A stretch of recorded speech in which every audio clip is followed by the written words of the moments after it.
Bem-vindos ao Entre Linhas do Código. E aí, pessoal? Hoje a gente vai mergulhar no capítulo 17 do Código Limpo. Ih, esse capítulo é massa. É sobre padrões de código limpo. É tipo um guia pra gente escrever código elegante, é funcional. Roda liso, né? Yeah. Mas, antes de entrar nos padrões, o livro fala dos princípios 5S. 5S. Que nem aqueles de organização. Isso é, lá da manufatura, sabia? E como é que isso se aplica a código? Pensa assim, o ser organizar seria tipo tirar código morto do projeto. Ah, entendi. Deixar tudo mais enxuto. É tipo limpar o guarda-roupa, sabe? Aham. Aí o ser ordenar seria organizar o código de forma lógica. Pra todo mundo do time entender, né? Exato. Faz sentido. E o C do limpar é garantir que o código esteja. Ei, sujeira! É tipo códigos duplicados, nomes confusos. Putz, isso é o do Borogodó. Isso o C kits padronizar é para todo mundo escrever código do mesmo jeito. Senão vira uma zona, né? Ó, tá. Imagina cada um escrevendo do seu jeito. Impossível de dar manutenção. E por último, Shitsuke, disciplina para manter tudo funcionando. Tipo, não adianta organizar tudo e depois. Deixar a bagunça voltar. Tem que ter disciplina. Aliás, falando nisso, o livro conta a história de uma empresa que faliu por causa de código ruim. Que história é essa? Conta aí. A empresa tinha um software, era um sucesso, mas o código era uma bagunça. pior. Era tão ruim que eles não conseguiam adicionar novas funcionalidades. E aí? O que aconteceu? Os clientes começaram a reclamar, os prazos estouraram. E a empresa faliu. Faliu. É um exemplo extremo, mas mostra o impacto do código. Caramba. Código ruim pode causar estragos mesmo. Pois é.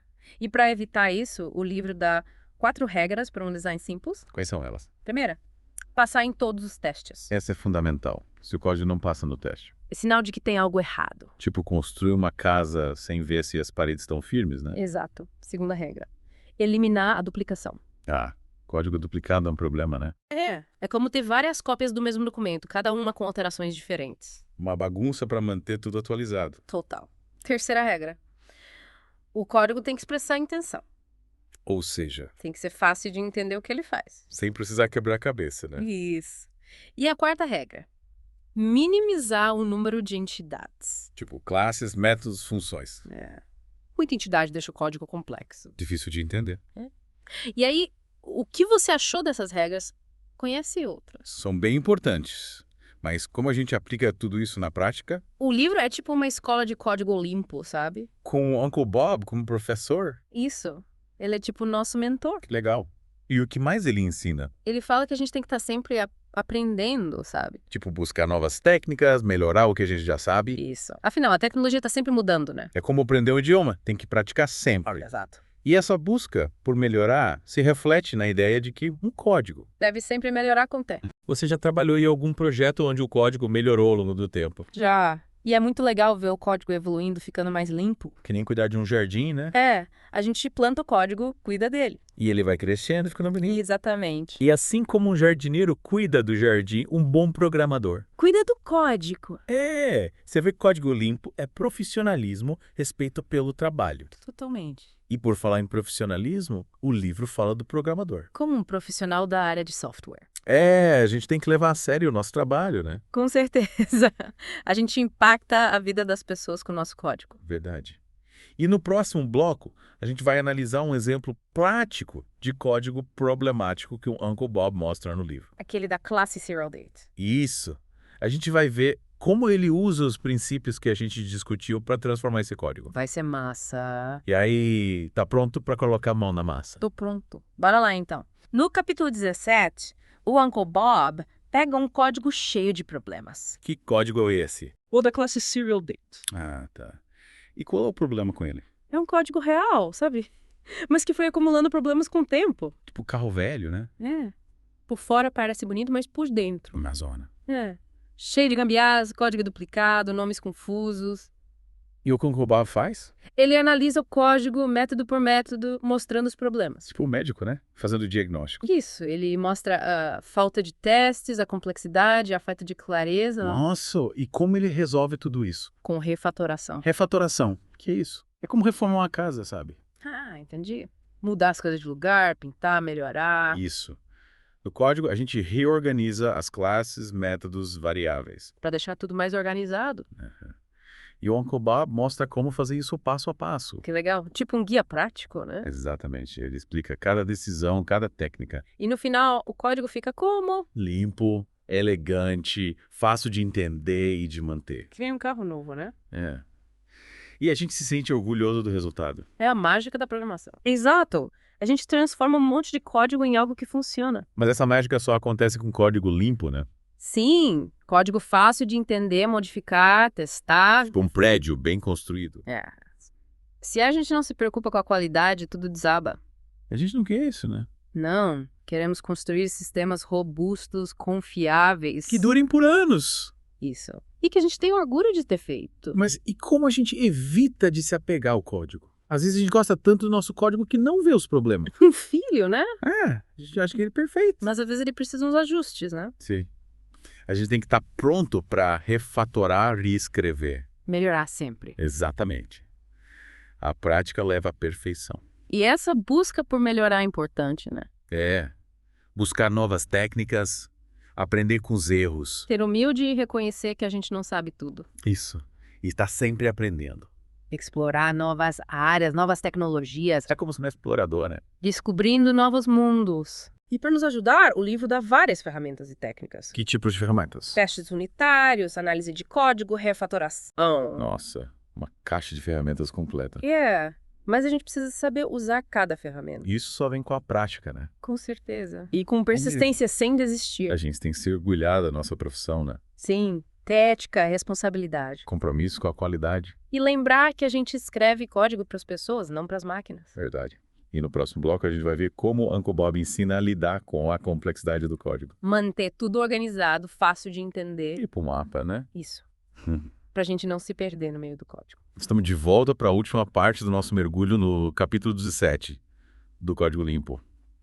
A gente viu como o Uncle Bob transforma código problemático em código elegante. Parece mágica. É como esculpir uma obra de arte, né? A gente vai moldando o código, buscando a forma ideal. Mas você lembra de algum problema específico naquele código? Lembra da falta de encapsulamento? Era como se a classe tivesse tudo exposto, sabe? Sem nenhuma proteção. Imagina deixar a porta da sua casa aberta, qualquer um entra e mexe nas suas coisas. Que perigo!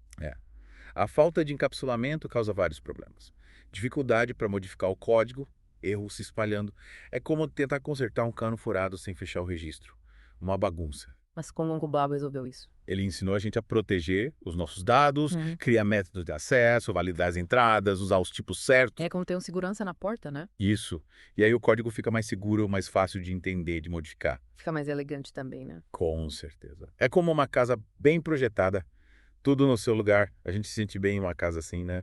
Seguro, confortável. É verdade. E com código é a mesma coisa. A gente fica mais confiante, mais produtivo. E o código fica mais robusto, né? Sim. A gente sabe que ele vai durar, que vai atender às necessidades dos usuários. E a gente fica orgulhoso, né? De ter feito parte da criação. Falando em orgulho, o livro também fala do nosso papel como programadores. A gente vive na era digital, o software está em tudo. Em tudo mesmo. Celulares, carros, aviões, Hospitais. tudo. E a gente, como programadores, tem um papel importante nisso, né? A gente cria os sistemas que movem o mundo. Que conectam as pessoas. Que facilitam a vida. É muita responsabilidade, né? É por isso que a gente tem que ser profissional, se preocupar com a qualidade. Estudar, se atualizar, buscar excelência Exato. e ter paixão pelo que a gente faz, né? A paixão é fundamental. Programar é muito mais do que escrever código. É dar vida a ideias, criar soluções. Mudar o mundo, E essa paixão se reflete no código, né? um código bem escrito, limpo, que funciona. É um código feito com paixão. E esse é o legado que a gente quer deixar, né? É um código que inspire outros programadores. Que faça a diferença no mundo. Que legal! E bela mensagem para a gente encerrar nossa imersão no capítulo 17 do Código Limpo. É isso aí. Espero que vocês tenham gostado da viagem E aprendido bastante. e que se sintam inspirados a escrever código mais limpo. Mais elegante, mais eficiente. Afinal, código limpo é qualidade, é profissionalismo. Paixão pela programação. E com essa inspiração, a gente encerra o nosso episódio de hoje. Até a próxima! A gente se encontra na próxima semana com mais um mergulho no mundo do código limpo. Até lá!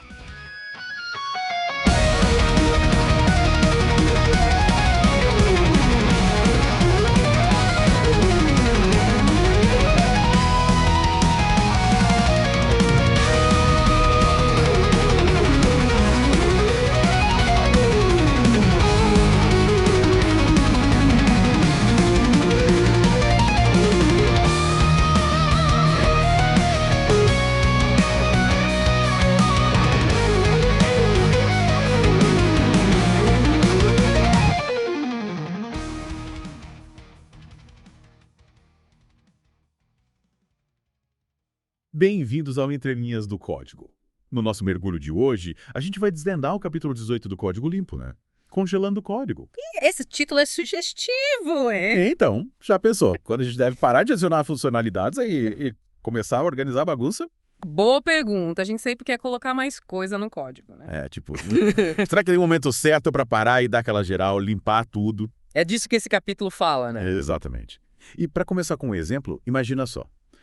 Uma empresa de software super popular nos anos 80 indo à falência por causa de um código mal escrito. Caramba, que situação. Mas, tipo, sério, só por causa do código. Pois é, a gente pensa que código ruim só causa uns bugs, lentidão, essas coisas. Mas nesse caso, levou a empresa inteira por buraco. Nossa, que exemplo drástico. Pra gente ver que manter o código limpo é importante, né? Tipo, questão de sobrevivência. Total. Tanto pros projetos quanto pra gente, né? Imagina trabalhar num código todo bagunçado. Tipo, tentar achar uma agulha num palheiro, né? Pior, é como se a gente estivesse explorando uma selva, sabe? Sem cuidado, a gente se perde no meio do mato e nunca mais sai. Verdade. E por falar em se perder, me lembrou da dívida técnica que o livro fala. Ah, sim, dívida técnica. Já. Já ouviu falar? Claro, é como se a gente pegasse um empréstimo para entregar o software mais rápido. Mas com o tempo, os juros dessa dívida vão acumulando. E esses juros são? A dificuldade de adicionar novas funcionalidades, lentidão no desenvolvimento e a complexidade do código aumentando mais e mais. É tipo uma bola de neve. Exatamente. E se a gente não quita essa dívida? Ela pode levar à falência do projeto. Ou até da empresa. Que nem o caso que a gente comentou. Pois é. Por isso a importância de manter o código limpo, né? Sim. E para evitar essa tragédia toda, o livro fala da regra do escoteio. A regra do escoteiro. Tipo, sempre deixar o código mais limpo do que você encontrou. Ah, entendi. É como ser um bom hóspede, sabe? Deixar o ambiente melhor do que quando você chegou. Faz sentido. É, Pequenas ações que, no futuro. fazem a diferença. Exatamente. Mas é aquela desculpa. Depois eu arrumo. Será que funciona com código também? Ah, essa é clássica. Procrastinação, né? A gente deixa para depois. E nunca faz. E no código, adiar a limpeza só piora a dívida técnica. Aumenta o risco do software ficar insustentável, né? Totalmente. Então, nada de procrastinar a faxina no código. É essa aí. Mãos à obra. Mas e por onde a gente começa? Pro livro dar uma luz, né? Sim, os 4 princípios do design simples. E o primeiro deles é garantir que todos os testes estejam passando. Faz sentido. Afinal, um código limpo tem que funcionar. Exato. É como construir uma casa, sabe? Você precisa de uma fundação sólida. Senão a casa cai. Exatamente. Os testes garantem que a base do código está firme. Boa. O segundo princípio é eliminar a duplicação. Ah, sim. Repetir código é um problemão. É como contar a mesma piada várias vezes, sabe? Ninguém acha graça. E cansa. E no código, essa repetição é um sinal de que tem alguma coisa errada. Tipo, as ideias não estão bem representadas, né? É como ter uma gaveta bagunçada. Você sabe que a coisa está lá, mas perde tempo procurando. Exatamente. Inclusive, o livro dá um exemplo disso com a função testable_charge_mnl. Ah, sim. Nada a ver. Refatorar a função, eliminar a duplicação. O código ficou muito mais fácil de entender. É, tipo, organizar a gaveta. Tudo no seu lugar. Gostei da analogia. E, falando em clareza, chegamos ao terceiro princípio. Expressividade do código. Escrever código que as pessoas entendam, né? É como escrever um bom e-mail. Frases curtas, palavras simples. Sem jargão. Exatamente. Pensando em quem vai ler. Seja outro programador ou... Ou a gente mesmo no futuro. É verdade. Às vezes a gente esquece como o código funciona, né? E aí tentamos entender aquele código antigo. É. Parece que está escrito em hieróglifos. Total. E o livro mostra um exemplo de um código cheio de nomes confusos. Abreviações obscuras. Um pesadelo. Mas depois, com a refatoração, nomes descritivos. A diferença é enorme. É como trocar um manual de instruções cheio de termos técnicos. Por um tutorial passo a passo. Não é mais fácil. E para finalizar os 4 princípios. Minimizar o número de entidades no código. Isso. Classes, métodos, funções. Mas cuidado, esse princípio é secundário. Secundário. Não adianta ter poucas classes se elas forem confusas, né? É como organizar uma estante de livros, né? Isso. A gente quer ter um mínimo de categorias possível. Mas sem misturar romance com ficção científica. Exatamente. Cada coisa no seu lugar. Então, esses 4 princípios do design simples São os pilares de um código limpo. ajudam a gente a construir um software fácil de entender, manter. Evolui E no final, a gente consegue entregar valor para os usuários. mais rápido e com mais eficiência. Exatamente. E aí, pessoal? De volta para a segunda parte do nosso mergulho, no capítulo 18 do Código Limpo. Vai lá. A gente já viu a importância de manter o código organizado, Os perigos da dívida técnica. os 4 princípios do Design Simples. Tudo isso para ter um código mais limpo e sustentável. Exatamente. E agora vamos ver como esses princípios funcionam na prática. Vamos ver a coisa acontecer. O livro tem vários exemplos de código, sabe? Comparando o antes e depois da limpeza. Tipo, mostrando transformação. Isso. É que nem aqueles programas de reforma, sabe? Você vê um ambiente tudo bagunçado e depois, bum, tudo organizado. Uma belezura. E um dos exemplos que me chamou a atenção foi o da função testable.html. Essa eu lembro. O código original era cheio de repetições, difícil de entender. E pra piorar, tinha um monte de comentários. É mesmo. Parecia que os comentários vão tentando explicar o óbvio. Total. E aí o autor conta como o Ken Beck, um dos caras importantes do desenvolvimento ágil, refatorou esse código. Na frente de todo mundo. Durante uma aula com os alunos. E como ficou? Cara, ficou muito bom. O código ficou menor, mais fácil de entender e o melhor. Sem aqueles comentários desnecessários. Aí sim. É a prova de que um bom código não precisa de muita explicação, né? Verdade.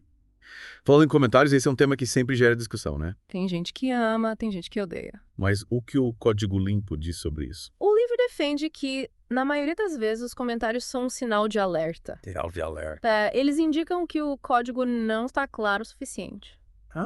Entendi. É como se a gente precisasse de muletas para explicar o que o código faz. É isso aí. O ideal é que o código seja autoexplicativo. Leia e entenda. Exatamente. Yeah. Sem precisar de um manual de instruções gigante. Inclusive, a Lu do livro também fala que, em alguns casos, os comentários são importantes, né? Sim. Quando a gente precisa explicar a lógica de um algoritmo complexo, por exemplo. Ou alertar sobre possíveis efeitos colaterais. Isso. Ou documentar uma API pública. Nesses casos, tudo bem, né? Sim. Mas o problema é que os comentários podem virar uma armadilha. A armadilha, como assim? Se a gente não atualizar os comentários junto com o código, eles podem ficar desatualizados. Aí, já viu. Imagina seguir um mapa do tesouro que te leva para o lugar errado. Pior que já aconteceu comigo, viu? Sério. Mas com código, não com o mapa do tesouro. Ah, tá. Mas então, para evitar essa cilada, o livro dá umas dicas, né? Evitar comentários óbvios, por exemplo. Tipo, essa variável armazena o nome do usuário. Quem precisa ler isso? Ninguém. Outra dica é evitar Javadocs em códigos que não são públicos. Javadoc só para BIs, né? Isso faz sentido. E se a gente precisar escrever um comentário? Aí ele tem que ser claro, conciso e objetivo. Nada de escrever um romance no código, né? Comentários curtos e informativos. Tipo um bom tempero, né? Realça o sabor, mas sem roubar a cena. Perfeito. E antes de a gente encerrar essa parte, queria destacar um ponto importante que o livro menciona. A importância da refatoração constante. Não adianta limpar o código uma vez e achar que está tudo certo. Entendi. É como manter a casa organizada, né? A gente precisa estar sempre limpando, arrumando. Exatamente. A limpeza de código é um processo contínuo. E como a gente faz isso? O livro dá várias dicas e técnicas de refatoração. Olha só. E a gente vai ver isso na próxima parte. Com certeza. Vamos nos aprofundar no processo de refatoração e ver como aplicar as dicas do livro no dia a dia. Beleza. Então, até a parte final do nosso mergulho no capítulo 18 do Código Limpo. De volta para a última parte do nosso mergulho no capítulo 18 do Código Limpo. E aí, preparados para finalizar essa faxina no código. Bora lá. Já vimos tanta coisa importante, né? A importância do Código Limpo, os perigos da dívida técnica. Os 4 princípios do Design Simples, a polêmica dos comentários. Ova, bastante coisa, hein? Mas ainda falta um último toque para deixar nosso código impecável. Qual? Conta pra gente. O layout e o estilo do código. A primeira impressão é a que fica, né? Verdade. A gente precisa causar uma boa impressão, né? Com certeza. Um código bem formatado, com um layout clean, um estilo consistente. Fica muito mais fácil de ler, entender e manter. É como comparar um texto escrito à mão com letra de médico ou com um texto digitado e bem diagramado. Exatamente, a diferença é gritante. E o livro faz uma analogia interessante com o jornal, né? É mesmo, como é que era? A gente lê um jornal verticalmente, começando pela manchete, certo? Sim. A manchete que resume a história. Isso. E conforme a gente vai descendo os olhos pela página, os detalhes da notícia vão aparecendo. Entendi. E essa mesma lógica se aplica ao código. Exatamente. O nome da classe ou função deve ser claro e conciso, como uma manchete. Tipo um título chamativo. Isso. E as primeiras linhas devem apresentar os conceitos principais e os detalhes da implementação ficam para depois. Faz sentido. E o tamanho do arquivo? Ah, sim. O livro defende que os arquivos de código devem ser pequenos e coesos. Pequenos tipo. O livro sugere um limite de 500 linhas por arquivo. Mas é claro que isso não é uma regra absoluta, né? É mais uma recomendação, né? Isso, é como um guia para a gente se basear. Entendi. E a indentação do código? Também é super importante. A indentação mostra a hierarquia dos blocos de código, sabe? Tipo, as estruturas de controle de fluxo, os corpos das variáveis. Exatamente. É como organizar os parágrafos de um texto. Usando espaços e recuos para mostrar a estrutura da informação. E a indentação precisa ser consistente em todo o código, né? É para não virar uma bagunça visual. E por falar em bagunça, outro detalhe importante é a largura das linhas de código. Ah, sim. Linhas muito longas são horríveis de ler. A gente fica rolando a tela para lá e para cá. Um saco? O livro sugere um limite de 120 caracteres por linha. Nossa, 120 caracteres já é bastante coisa. Mas é um bom limite para a gente ter em mente. E para finalizar, não podemos esquecer dos espaços em branco. Os espaços em branco. Eles são importantes também. Claro! Assim como as pausas e os silêncios na música, os espaços em branco no código ajudam a destacar os elementos importantes. E tornam a leitura mais fluida. Exatamente. É como respirar fundo entre uma frase e outra. Dá um tempo para o nosso cérebro processar a informação. E evita a fadiga mental. Verdade. Esses detalhes de layout e estilo podem parecer pequenos, mas fazem toda a diferença. Um código bem formatado é mais fácil de ler, entender e manter. E isso se traduz em maior produtividade e qualidade no software. Com certeza. E aí, o que você achou dessa imersão no mundo do código limpo? Esperamos que você tenha aprendido bastante coisa. E que possa aplicar essas dicas no seu dia a dia como desenvolvedor. E lembre-se, a busca por código limpo é uma jornada constante. Seja sempre atento à dívida técnica, refatore seu código com frequência e não tenha medo de experimentar. Compartilhe suas experiências com a gente nos comentários. Conte quais são seus maiores desafios na hora de manter o código limpo. Adoraríamos ouvir suas histórias. E por hoje é só, pessoal. Chegamos ao fim do nosso mergulho no capítulo 18 do Código Limpo. E esperamos que você tenha gostado da nossa conversa e que volte para os próximos episódios do Entre Linhas do Código. Até a próxima. Valeu. Até mais.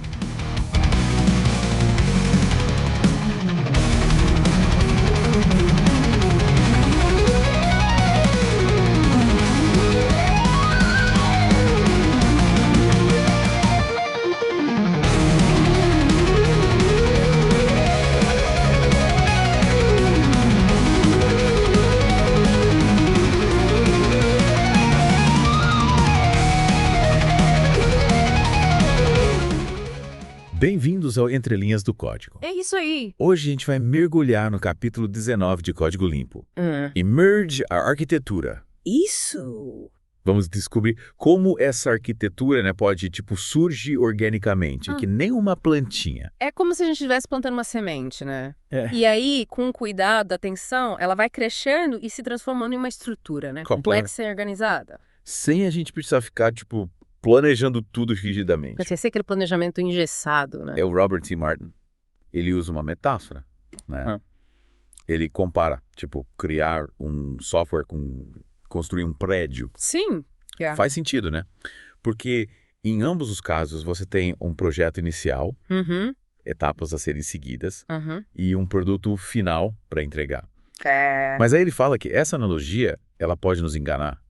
Porque, um prédio, uma vez construído, ele dificilmente é modificado. Já o software está sempre mudando. Sim, em constante mutação. E aí entram, as metodologias ágeis, tipo Scrum, que priorizam a entrega rápida. Isso. E a adaptação constante às mudanças, né? É como se a gente estivesse numa da manufatura, né? Que nem, sei lá, uma fábrica de carros que precisa produzir, entregar rápido. E por falar em adaptação, o Robert C. Martin, ele traz um ponto crucial. Qual? Que grande parte do trabalho com o software, assim como em outras áreas, não está na criação inicial. Mas sim na manutenção. Na manutenção. É cuidar de um jardim. Exige atenção, cuidado, dedicação constante. E aí que entra, né, aquele conceito japonês de manutenção produtiva total. TPM. TPM, já ouviu falar. Então imagina que, em vez da gente ficar só focado em criar novas funcionalidades, né? A gente dedica tempo e energia para manter o código existente funcionando perfeitamente. Exactly. Faz todo sentido. Porque de que adianta, né? Tem um monte de funcionalidades novas se as antigas estão cheias de bugs e instabilidades. Exatamente. E para colocar essa TPM em prática, os japoneses desenvolveram os 5S. Seiryu, Seiton, Seizio, Seikitsu e Shitsuki. Nossa! Pode parecer complicado, mas na verdade são princípios simples, poderosos, que a gente pode aplicar em qualquer contexto, inclusive no desenvolvimento de software. E esses 5S, eles são como, tipo, ferramentas, né? Que ajudam a gente a organizar, limpar, padronizar e manter o nosso código. É como se a gente estivesse organizando a nossa caixa de ferramentas, né? Para encontrar a ferramenta certa na hora certa. Exato. Pensa na sua mesa de trabalho. Se ela estiver toda bagunçada, com papel espalhado, caneta sem tampa, ferramenta fora do lugar, você vai perder tempo e energia procurando o que você precisa. Com código é a mesma coisa. Se ele estiver desorganizado, com nomes confusos, estilos diferentes... Tem uma estrutura clara. Se essa é uma estrutura clara, fica difícil, né? Entender, manter, evoluir. E aí entra o 5S para colocar ordem na casa. É isso aí. Me explica melhor. Como cada um deles se aplica ao desenvolvimento de software. Tá bom. O SERI, que significa classificar, né? Ele nos incentiva a eliminar tudo que é desnecessário do nosso código. Códigos comentados que não servem mais, arquivos duplicados, variáveis que não são mais usadas. Tudo isso a gente tira fora. É tipo fazer uma limpa no guarda-roupa, né? Isso. Tirar tudo que não serve mais, doar que está em bom estado e jogar fora o que não presta. No final, você tem mais espaço, encontra suas roupas com mais facilidade e se sente mais leve. Mais leve? Já o Seiton, que significa organizar, né? Ele ajuda a gente a colocar cada coisa em seu devido lugar. É como organizar os arquivos em pastas, usar nomes descritivos para variáveis e funções e seguir um padrão de estilo consistente. Já no supermercado, né? Onde os produtos estão todos espalhados, tipo, aleatoriamente pelas prateleiras. Esse é um caos, né? Você ia perder horas procurando o que você precisa. Com código é a mesma coisa, né? Exatamente. Se ele estiver organizado, você encontra o que você precisa com mais facilidade. Entende código mais rápido e consegue trabalhar de forma mais eficiente. E o Seizo, limpar. Ele lembra a gente que a gente precisa manter o código sempre limpo e impecável.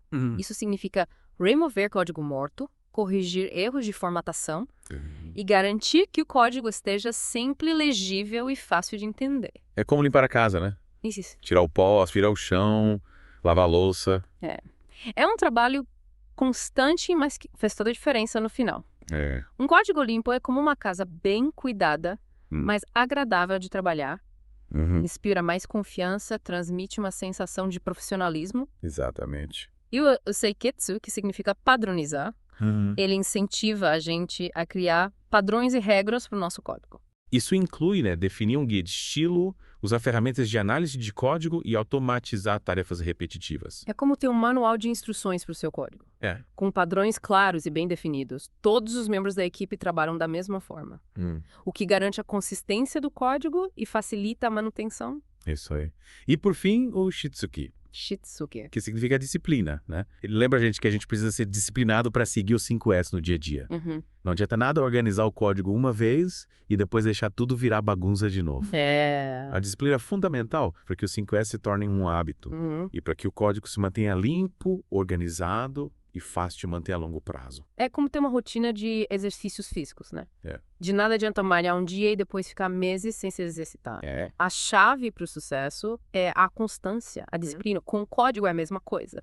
Se a gente aplicar os 5S com disciplina, os benefícios serão enormes a longo prazo. Com certeza. E essa atenção aos detalhes, essa busca pela qualidade no dia a dia, é o que o Robert C. Martin chama de artesanato em programação. Para ele, um bom programador não é só um técnico que escreve código, mas um artesão, que se preocupa com a qualidade do seu trabalho, que busca a excelência em cada linha de código. É como um marceneiro que esculpe a madeira com cuidado e precisão. Ou um oleiro que molda o barro com delicadeza e atenção. Ou um cozinheiro que prepara cada prato com amor e dedicação. A paixão pelo que faz se reflete na qualidade do produto final. Exatamente. E essa paixão pela programação, esse cuidado com o código, se traduz no software mais robusto, mais confiável, mais fácil de manter. E isso impacta diretamente, né, na satisfação do cliente. na produtividade da equipe e no sucesso do projeto. E para alcançar esse nível de excelência, o que é preciso? Boa pergunta. Qual o segredo para se tornar um artesão do código? O Robert C. Martin, ele diz que a habilidade profissional em desenvolvimento de software, ela se manifesta na capacidade de aprimorar e refinar o código ao longo do tempo. E para isso, 2 ingredientes são essenciais. Quais? Conhecimento e trabalho.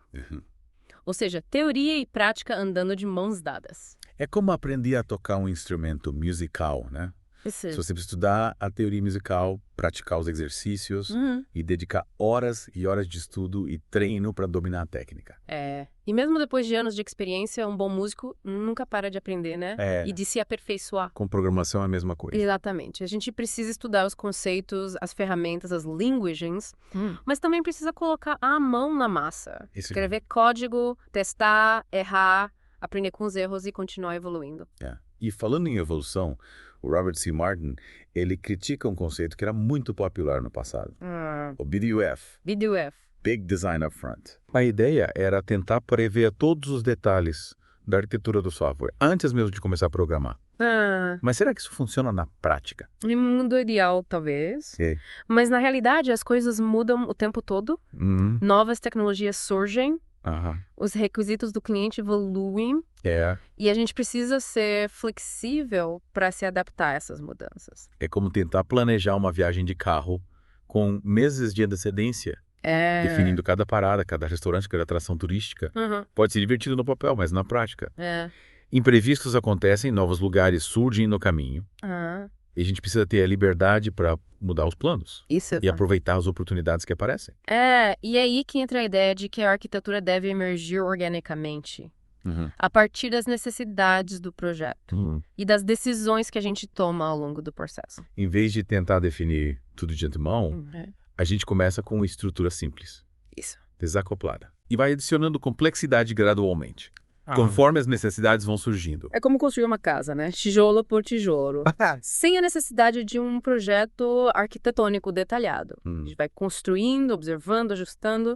E no final a casa está pronta, sólida e funcional. E essa flexibilidade, né? Essa capacidade de adaptação é fundamental no mundo do desenvolvimento de software. Concordo. Afinal, o objetivo não é criar a arquitetura perfeita, mas criar um software que atenda às necessidades do cliente, que seja fácil de manter e que possa evoluir ao longo do tempo. Exatamente. E para garantir que essa evolução aconteça de forma controlada e eficiente, o Robert C. Martin, ele destaca a importância de adiar as decisões arquiteturais até o último momento responsável.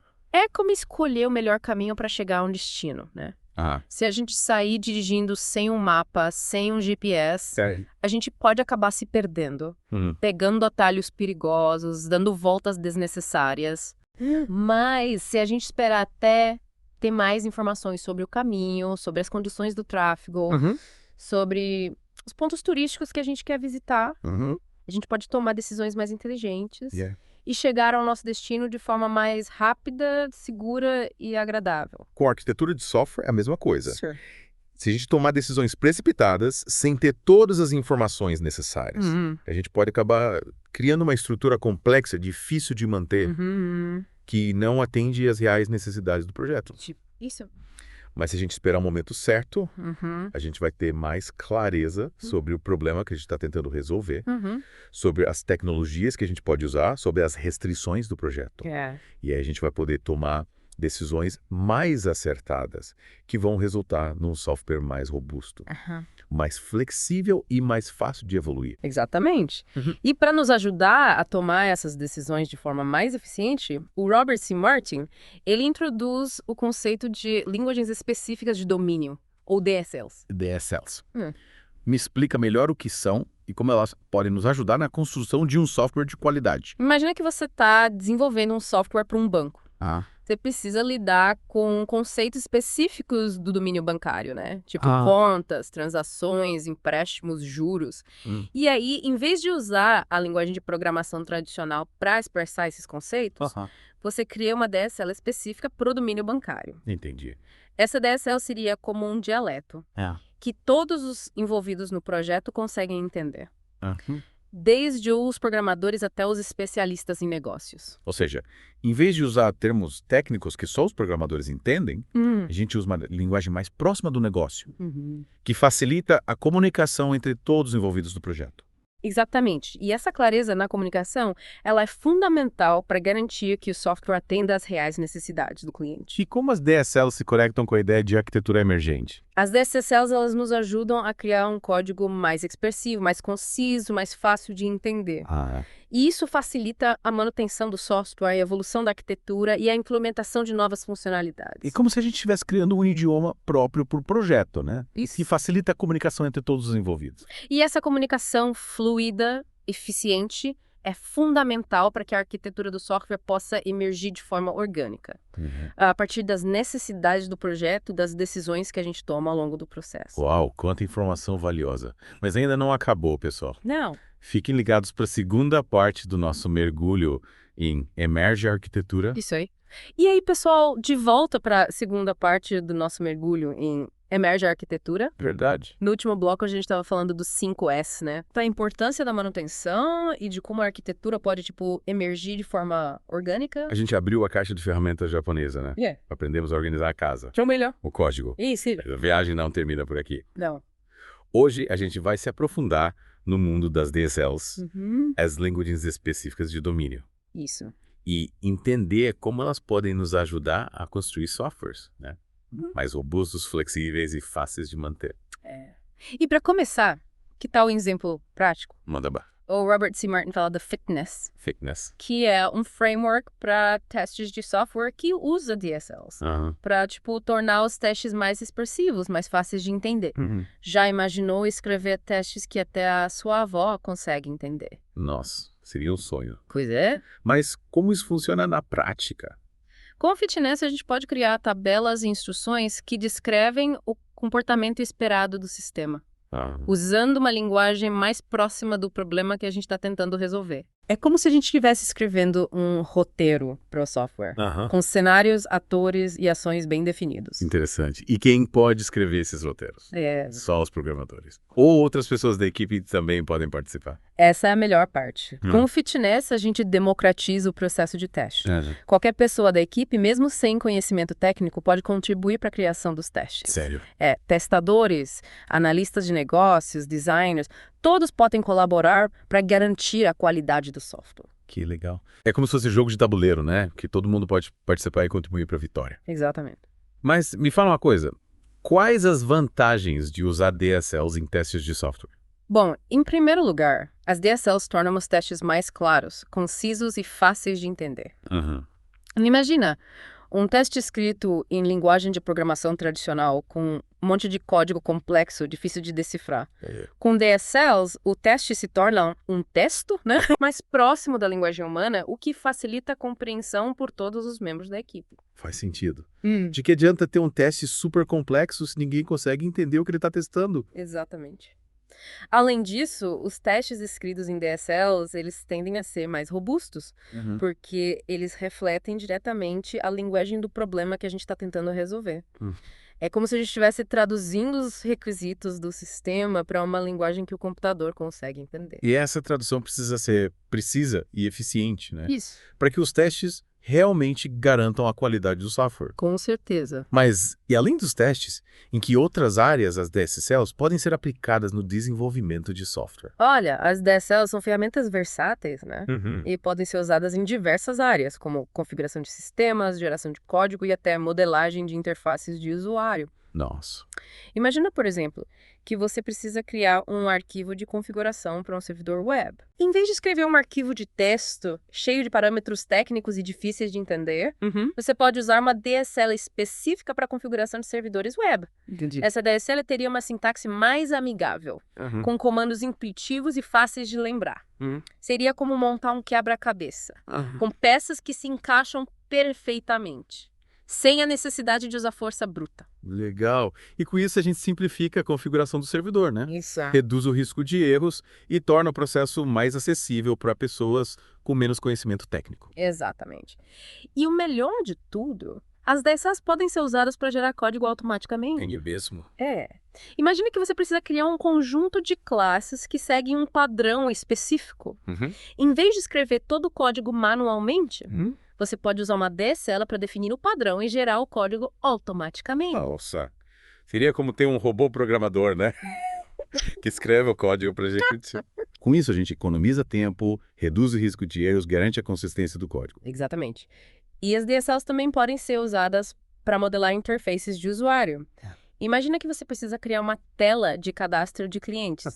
Em vez de escrever todo o código HTML, CSS, JavaScript manualmente, você pode usar uma DSL específica para modelagem de interfaces.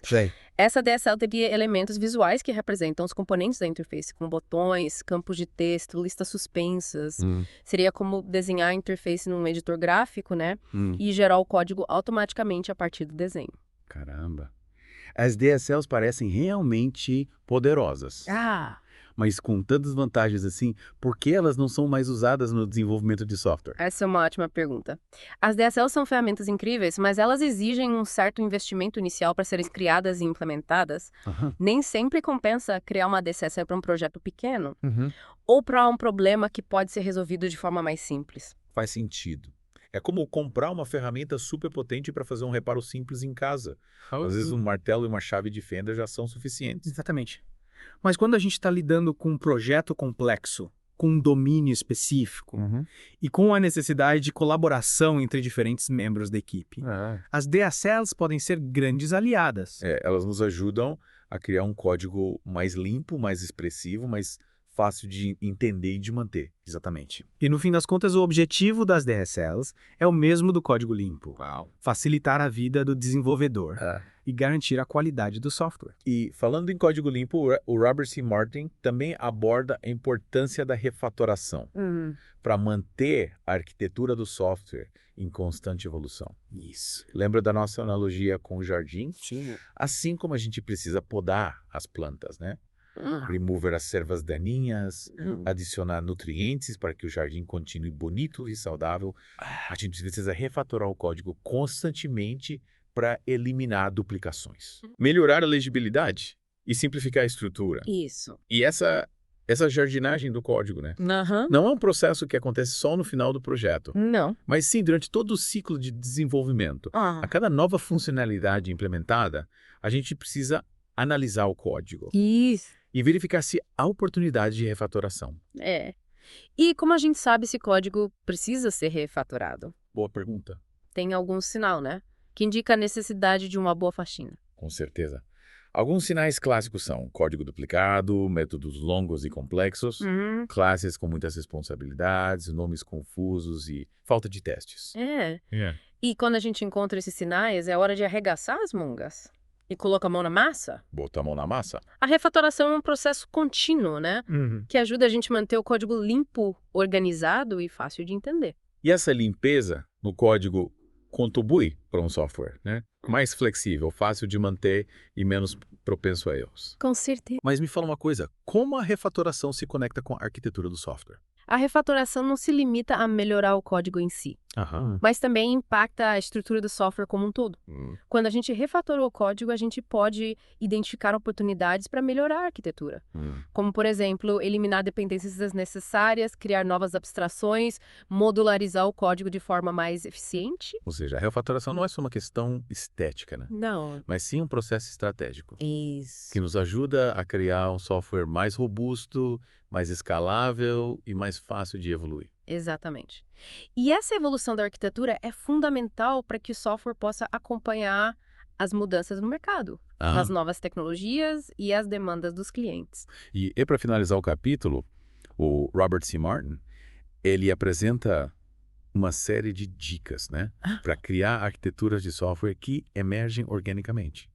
Lembra da nossa analogia com a construção da casa, tijolo por tijolo? Isso. Em vez de tentar criar a solução perfeita logo de cara, a gente começa com uma estrutura simples, desacoplada, e vai adicionando complexidade gradualmente, conforme as necessidades do projeto. Isso. E para nos guiar nessa jornada, a gente pode utilizar os princípios de design de software, né? como o princípio da responsabilidade única, o princípio aberto ou fechado, o princípio da inversão de dependências. Esses princípios são como bússolas, né? Que nos ajudam a tomar decisões arquiteturais mais acertadas. Com certeza. E não podemos esquecer dos testes automatizados. Eles são essenciais para garantir que a arquitetura do software está funcionando como esperado. E para nos dar a confiança, né, necessária para refatorar o código sem medo de quebrar nada. Isso. É como ter um seguro de vida para o nosso código. Com testes automatizados, a gente dorme tranquilo sabendo que o software está protegido contra os imprevistos da vida. E por falar em imprevistos, lembra das DSLs? Elas também podem ser grandes aliadas na hora de criar testes mais expressivos e fáceis de entender.